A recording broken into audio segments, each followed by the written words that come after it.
We're back, and today we are training with the world record holder of HYROX, Hunter McIntyre, and we're going to be discussing and explaining what the ideal physique is for HYROX. So let's go. This is me, currently sitting around 200 pounds, and yes, I've put on a little bit of timber since the off season, and this is Hunter McIntyre, the current world record holder for HYROX. At this stage, he's sitting around 202 pounds. Now, the thing that really interests me is that there's no real blueprint for what composition or body should look like for HYROX, especially compared to other sports, maybe like running. Most runners tend to look pretty similar, but if we look across the HYROX field, even with the Elite 15, there seems to be a pretty diverse array of bodies from the men's to the women's sports. But first, spot of training.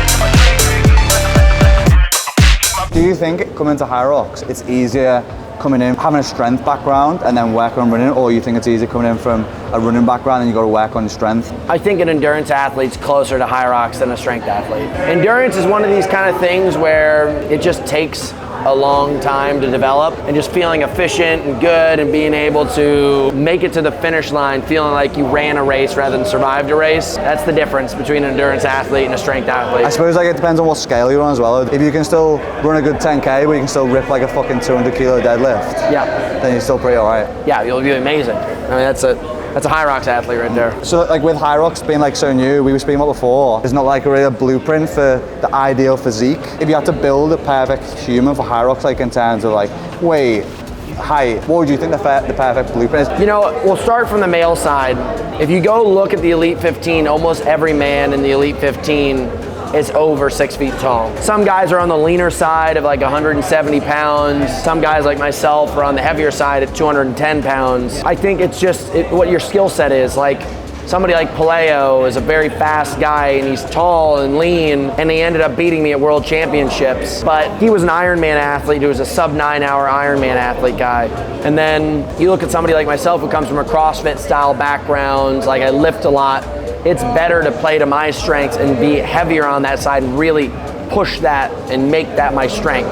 Now, if Paleo decided to bulk up and get a lot of muscle, it may take away from his real strength, which is being a good endurance athlete. Height at this point is something that's showing its value, because just being a taller body on the ergs and the sleds and stuff, it just gives you better leverage and advantage. As far as the female side, you're starting to see girls like Lauren Weeks and Megan Jacoby who they're pretty jacked. Like, and they're 5'6" to 5'7", I think, maybe 5'8". The people who are the most muscular in the sport, myself and like Lauren Weeks being another one, have set the world record. So you can see having that extra muscle is obviously carrying a lot of value at this point. So when you dropped the weight this season, how do you think that affected your performance? And like also, the thing that I struggle with is dropping weight but then still trying to perform. Like, how did you find that, being in that deficit while still trying to put that capacity out? I would say if I could go back, I would have done like micro cuts rather than a prolonged cut. Yeah. Because like, you've seen it, like if you go look at bodybuilders before shows, like they're shells of themselves.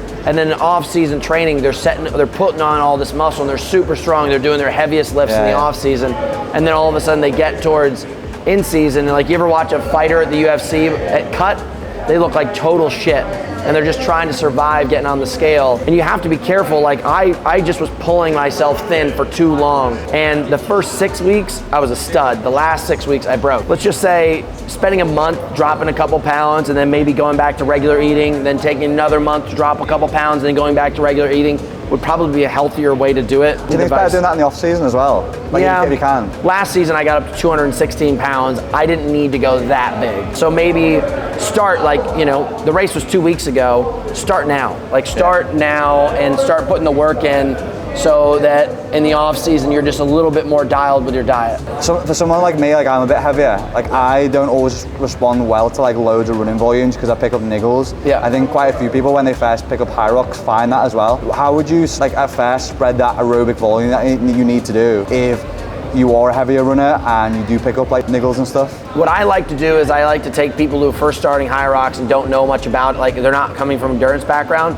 I spend 70% of their time strength training and being on bikes and ergs, and 30% of their time running. So if you have a 10-hour training week, you're only gonna get in 3 1-hour sessions about. And another really easy way to do it that I like to tell people is when they're first getting started, warm up your workout with a mile, finish your workout with a mile, and do that for 4 to 8 weeks and do a little bit of run training, and next thing you know, you're just kind of starting to build up mileage. And it takes time. Your feet have to get used to it, your knees have to get used to it. I mean, I take a big off season and I don't run very much in it.